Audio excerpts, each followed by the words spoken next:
Good morning, everyone. It's a real pleasure to be here.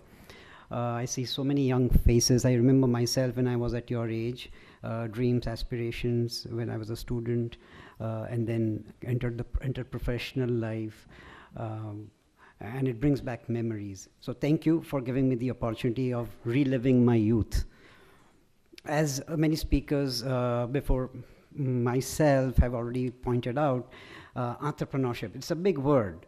And one likely origin could be the Sanskrit word, as Mr. Joshipura pointed out, but the immediate relation is a French word called entreprendre, which means to take something up and to see it to its very end.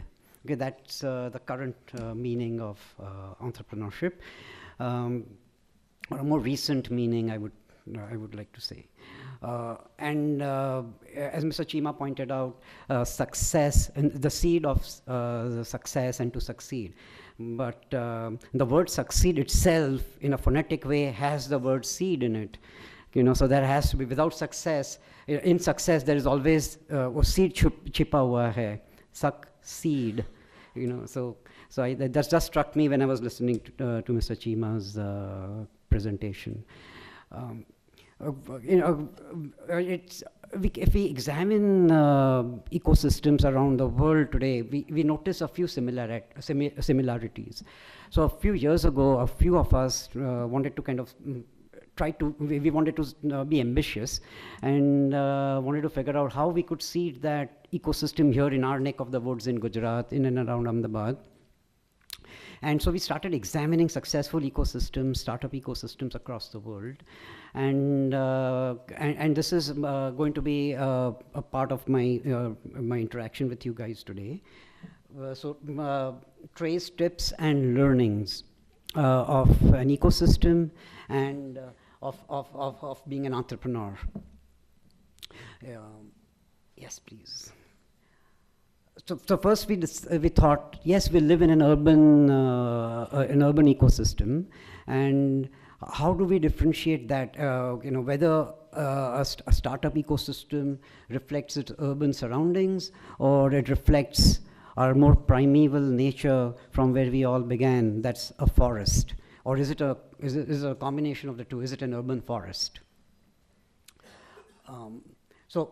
In a forest, everything is dependent upon someone else, right? It's a complete, nature takes care of everything. If you go to a tropical forest, you have leaves falling down, birds eating other stuff, animals eating birds, and everything gets recycled into something, and it constantly keeps evolving. So there's constant churn, there's constant death, and there's constant life, and everything evolves, hopefully for the better, and mostly for the better. So we started with that, and then we also, in many successful ecosystems, beginning from, I would like to say, the American War for Independence. If some of you might have heard the name of Paul Revere, he actually was a key proponent, a key factor in the American War of Independence from the British in the 18th century, in the late 18th century. 1776. And Paul Revere was somebody who was very local to the Boston ecosystem. He knew many people. His Rolodex, what we would like to call in today's 21st century Rolodex, which is the set of visiting cards. He knew almost practically everyone. Okay. So when the English were coming and people got word in Boston that there's a war coming and they're here, he rode out on his horse and then spread to neighboring towns and said, the English are coming, so be prepared. And because he knew everybody in that part of the world, people believed him and they were prepared. So that was, I think, a good example of how a successful action can happen, and he knew everybody basically. So I think that's a key ingredient of an ecosystem. Okay. Yes. We live in an interconnected world. All of you, like Mr. Joshipura pointed out, that you need to put your mobile on vibrant or silent, but in this audience, I hope nobody is in silent mode mentally. Let's all be on vibrant mode. Okay, so please don't switch off or be on silent. But this is a key ingredient, is that we live in an interconnected world. We have less than 6 degrees of separation. As we become more interconnected, when the Facebook model started out, there were 6 degrees of separation, and that was what that algorithm was all about. But now, as we connect more rapidly, there are, I think, less than 3. In my daily life, I meet people from all corners of the world, and it's so easy to connect. They know somebody, I know somebody, and we know. So it's less than 90% of the interactions, there are less than 3 degrees of separation.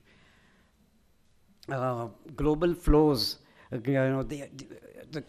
something happens anywhere in the world, and that very moment we are clued in. Previously, it used to take a person on horseback, how they brought the good news from Aix to Ghent. If you know your Greek mythology, in the olden days, it took that guy a month to travel 2,000 years ago.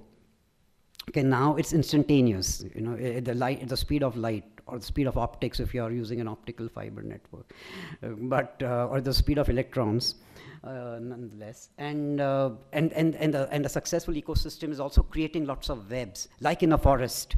Like, why is a forest so resilient? Because there are so many interconnected webs. So if one network, one part of the system gets cut off, there are other shoots which come up and take its place. Okay, so, and that's also a key ingredient of a successful startup ecosystem. There are many entry points to a forest, right? There is no one entry point to a forest. You can enter from any direction, and I think most of you know that problems which were tackled as recently 5 years ago with a different mindset, with the onset of large language models, generative AI and stuff like that. We are looking upon them with completely different set of eyes. Just 5 years ago, 3 even, 2 even, and as we speak now, we are getting different sorts of models which take in inputs from the visual world. So it's constantly evolving. And we never know when our next competitor is going to come from. We are in, I'm part of a family business enterprise which is into housing and real estate. We don't know who our next competitor could be. It could be you, right? Because you don't choose to buy a home. You may want to do cohabitation, co-living, co-working. That's a big competition that will reduce the number of units needed to house the global population, which may not be necessarily a bad thing if it reduces the carbon footprint. It may be bad for our business, but hey, this is a forest, right? We have to be prepared, we have to be geared for it. So no matter how old the business, humans have been living in habitations since time immemorial, and yet there is so much of innovation happening, so many black swan events happening or going to happen. It doesn't mean that just because California, the US, has an established ecosystem, other ecosystems will not develop. In the US, the original Silicon Valley was on and around Route 128, which is in the Boston, in the Massachusetts area, centered around good top universities there. Okay, but it quickly shifted to the West Coast, and let's examine why it did that. Because there was finance on the East Coast, which was in New York. There was talent in and around the Boston ecosystem, great minds, Nobel laureates, great inventions. But why did California become the hub of and more precisely the Bay Area become the hub of the ecosystem in the latter half of the 20th century? Which is, one, I would think, is the climate. Climate is absolutely essential. I would not want to live in a desert, frankly, and nobody would. Hence, we don't have any real desert area which has a great ecosystem. So climate is very important. It's just geography. You can't wish that away. You may do things with it. If you have a lot of money, like Saudi Arabia has, and it's trying to, but it's an uphill challenge. If you want to settle if you want to attract talent to a place, Riyadh is not the first word which comes to mind. Okay, even though there is huge amount of money there. Okay, so money obviously is not everything. Otherwise, the East Coast would have developed because of the financial center. Second, so the other key ingredient of it is trust. California started developing only in the 19th century, in the later part, the second half, even the last 20, 30 years of the 19th century, in the late 1800s. People migrated, go west, young man was the mantra of the day then. And when people go migrate, they depend upon other people because they don't have networks. They don't know. So they have to trust. You have to trust people when you move, and you have to help, because when you came in, there were people around to help you. And likewise, when new people come in, you help them. The level of trust is very high, which was not there in New York, because it was reduced to contracts, lawyers, and stuff like that. So it reduced the speed of innovation, the speed of doing business. Okay, while in California, in the Bay Area, it happened on a handshake. Okay, you had huge investors sitting in cafes. You walked in, you knew that they were investing, you presented their business plan, and over a cup of coffee, they would write you $1 million check because they just liked what you were doing. They had that vibration, that feeling from you that yes, you would deliver, or even if not deliver, you had something and you had a passion. So trust is a key ingredient. Okay, and that happens from immigration. So when we close doors, like many countries are doing, now as we speak, that may necessarily not mean that they will continue developing. And we as a nation also have to kind of, I think, pivot and find out how we can attract the best talent, and what could we do at the policy level, at the execution level, about visas and stuff like that to attract talent and make it easy for them to come. There are unwritten sets of behavioral norms. One I already mentioned about trust. About bridging differences. When you are an immigrant, everybody is sailing in the same boat. We are all struggling to settle down, struggling to eke out a living, call our families. So differences are less at a fundamental level. And at another level, they are more, because people are coming from different parts of the world, and they are bringing in different experiences, different mindsets, different ways of solving problems, looking at problems, which is like a forest. And it provides great churn. And like a forest, there are opportunities for collaboration, because you need each other's assistance, and you are open to ideas. Nobody's going to write you off or just laugh you out of the room just because you present something which is wacky. Like Elon Musk, when he took a moonshot, literally a moonshot, that we will make humans travel like they travel on an aircraft. It was a moonshot, figuratively and literally speaking. Okay, only in the US, I think, investors would not laugh him out. So that's, so that's a great learning for us. Okay, that how can we encourage our startup innovators to take moonshots, okay, and then raise the whole level of play, okay, and raise an entire nation. Okay, so there are many such moonshots, and they continue happening in successful ecosystems. So in India, if you talk about Bangalore had the first mover advantage. It attracted the talent. It made its university system so open. People from Gujarat lost out. Mr. Sahu is here. Very sorry to say so. Our policies, prior to mid-90s. We threw out the British, but we threw out the baby with the bathwater. We threw out the English language.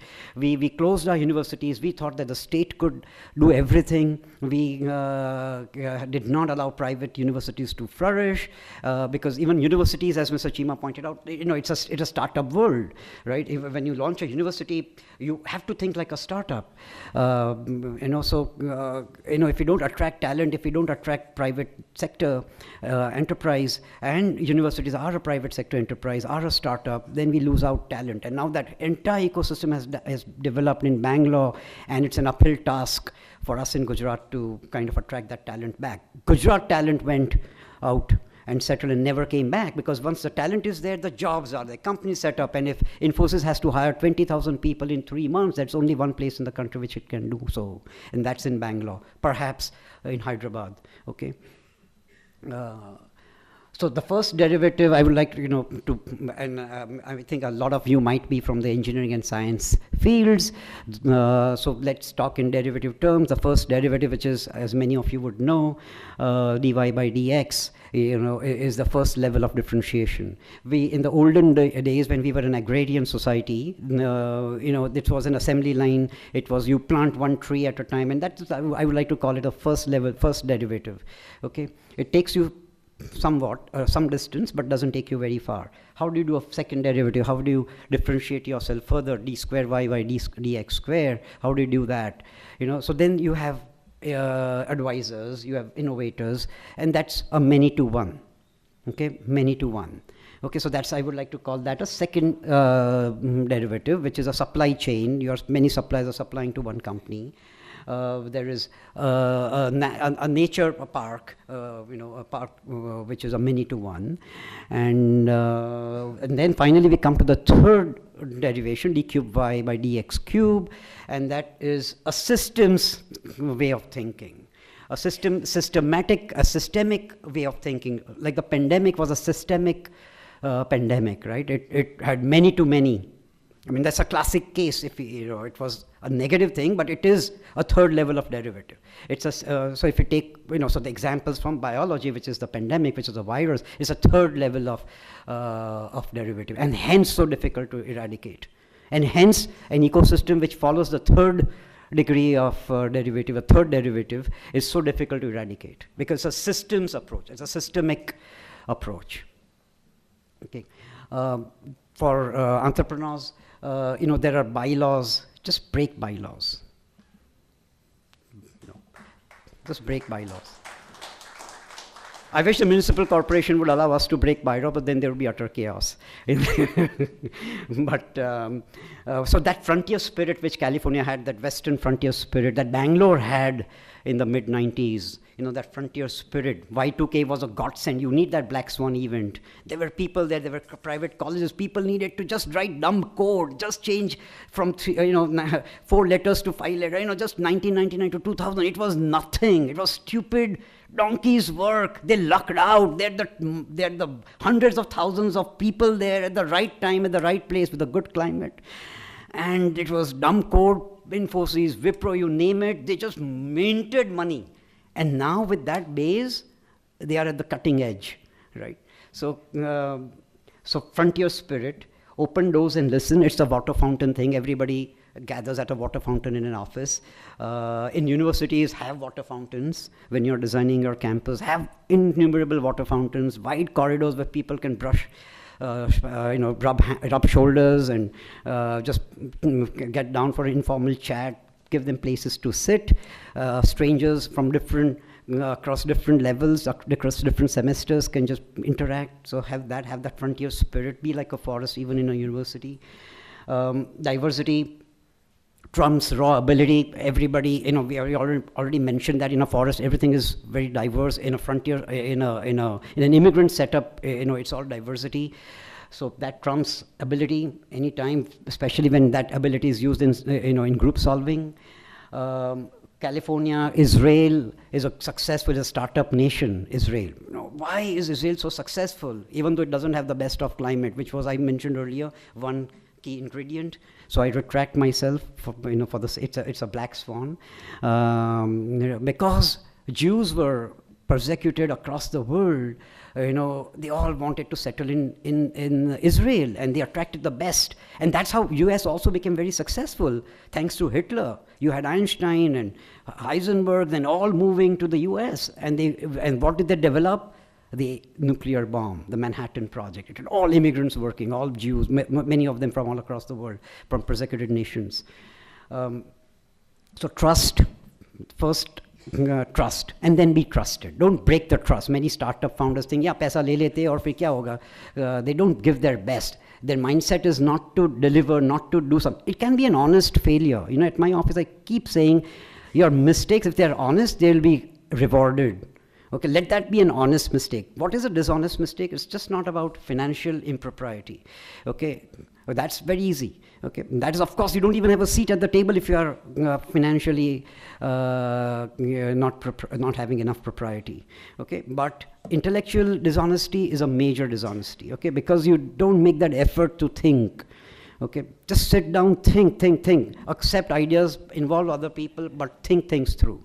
Okay, and then go with your gut. Okay, because then you don't want death by analysis. Too much analysis also is bad. So you need to leave it behind somewhere. I already mentioned that business approach kills a forest. If the forest doesn't evolve, it would kill it. Okay, like many businesses, successful businesses, 30 years ago, 20 years ago, they were Fortune 500. I think only 20% of Fortune 500 companies which were part of the Fortune 500 in 1990 are still alive today. Okay, in that form. They may have been absorbed or taken over, but those original companies, they are no longer existing. So no matter how big you are, you can never be too big to fail. We often hear too big to fail, right? There's nothing like too big to fail. Nothing like too big to fail. Okay. Bylaws, experiment, iterate together, keep innovating, keep experimenting, keep failing. Seek fairness, not advantage, even amongst your colleagues, with your other stakeholders who could be your competitors. Seek fairness, never play unfair, because that destroys an ecosystem. Fail, but persist. Okay. 99% perspiration, 1% inspiration. Everybody knows who says that, so I won't repeat. And pay it forward. Like in successful immigrant, we mentioned about immigrants, right? They're helping out the next generation of immigrants. So pay it forward. It didn't work out, fine, as long as it was an honest mistake, it didn't work out, as absolutely fine. Reward failures. We mentioned that it has to be an honest failure. Reward it. Don't penalize people for failing. Otherwise, they'll never innovate. They will never take risks. So when you are building your team, don't fall upon your team members who fail. Don't fall upon them like a ton of bricks. Understand why they failed. Find out what has been learned from that failure and move on. Elon Musk's first rocket exploded. People thought he was toast. His company lost billions of dollars in valuation. He was almost bankrupt, right? But he didn't. He continued. He learned from that. Okay, and that was just 5-7 years ago. And then if somebody is successful, just don't reward that person because he or she is successful. Okay, if it's a mediocre success, punish it. So they know that they have to set the bar high. Okay, and so Michael Bloomberg said, if somebody told me that they'd skied all day without falling down, I would tell them, select a different slope. You have taken a too easy slope so that you have never fallen down. Take a different slope. Wayne Gretzky, the famous ice hockey player, he said, you miss 100% of the shots you never take. So if you are too conservative, obviously you're not going to fail. But people who fail, they are the ones who have tried to push the envelope. If you don't push the envelope, you're never going to fail. So take action. You have choice. Either be a passive victim of your circumstances or give way to cynicism and despair. Okay, so entrepreneurship is never about cynicism and despair. No matter how many times people try to pull you down because you have failed. Edison failed, I think, 100 times before he invented the light bulb. Figuratively speaking, a light went on in his head, and he invented the light bulb. So you never know when you have that light bulb moment. So obviously, when you are an entrepreneur, you are going to make mistakes. Move on, learn from it, move on.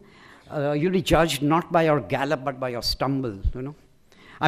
You'll be judged by your gallop, and not by your stumble, because if you don't stumble, you'll not learn how to gallop. Okay, so stumble, but don't be afraid of stumbling as long as you keep galloping. And fall down, make a mess like babies. Babies keep falling down. That's how they learn to walk. Babies have a right to be messy, and that's how we don't fall, castigate a baby for being messy. She's a baby, she has a right to be messy, that's a birthright. Break something occasionally. So entrepreneurship is like raising a baby, it will be messy, but don't get upset, move on, learn, wipe the drool and move on. Okay, the story is never done by teaching, by doing something that you are passionate about, by just reading a good book, by reading a nice poem, by even if you're not able to sing, by going to a concert and listening to good music. All of that makes you a more complete human being, and prepares the groundwork for being a successful entrepreneur, and also prepares the groundwork for a successful entrepreneurship ecosystem. Okay, so do all of that, and that just be more generous and kind, and leave the world a much better place than when you found it. And I think entrepreneurship does make that possible. And that's the point. That there is no point to it all, but this. Thank you very, very much, and have a great future. Thank you.